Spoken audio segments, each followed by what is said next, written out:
Gap ఇచ్చి మాకు ఈ మధ్యకాలంలో హిట్లు లేవు, నేను అప్పుడు కూడా పెద్ద పెద్ద గొప్ప గొప్ప సినిమాలు చేయలేదు, ఏదో నాకు నచ్చింది నాకు తోచింది ఏదో డిఫరెంట్గా చేసుకోవాలని చేసుకుంటూ వెళ్ళిపోయారే తప్ప అంతంత గొప్పవాడిని కూడా కాదు.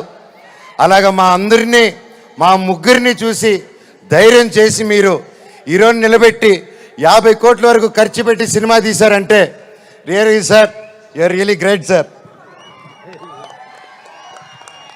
నిజంగా అండి, ఆయన కోట్లు సంపాదించాలనుకుంటే ఆయన ఎన్నో బిజినెస్లు ఉన్నాయి, అక్కడే ఉండుంటారు.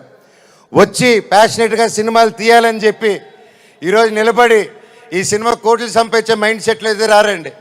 సినిమా తీస్తున్నాం, సినిమాకి డబ్బు పెట్టారు, స్టోరీకి డబ్బు పెట్టారు. హ్యాట్స్ ఆఫ్ రాధామోహన్ గారికి, శ్రీధర్ గారికి. అలాగే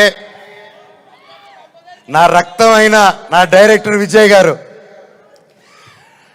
సార్ మీకు థ్యాంక్స్ అనేది నాకు ఇంగ్లీష్లో థ్యాంక్స్